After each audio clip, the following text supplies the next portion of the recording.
باشا ايه اللي واخد مضايقك؟ بال حضرتك؟ إيه اللي وبعدين يتحبس عشان قضيه سب. طب ايه اللي مضايقك بس؟ مضايقني بصراحه اللي مضايقني ان كل الاعلام والاعلاميين والصحفيين والمواقع كل ده بيجاملوا الاهلي لدرجه اللعيبه بتاعت الزمالك بياخدوا واحد خد الاول كهربا عملوا له كوبري ده الدنمارك وراح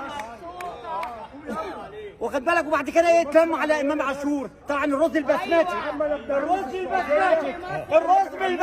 هو اللي عامل كده. اللعيب بيزغلل عينه، اللعيب بيزغلل عينه. الراجل احنا ما عندناش فلوس، النادي بقى فقير، والتانيين بقى ايه معاهم بالمليارات. شكاير الرز البسمتي هي اللي عامله كده. يرجع لايه؟ طب هرجع لايه بقى؟ عدم مفيش اخلاص، مفيش حب الفانيلا.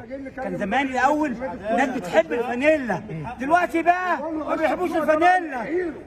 رموز الزمالك السابقين حسن شحاته وفاروق جعفر والناس دي ضد المستشار مرتضى منصور.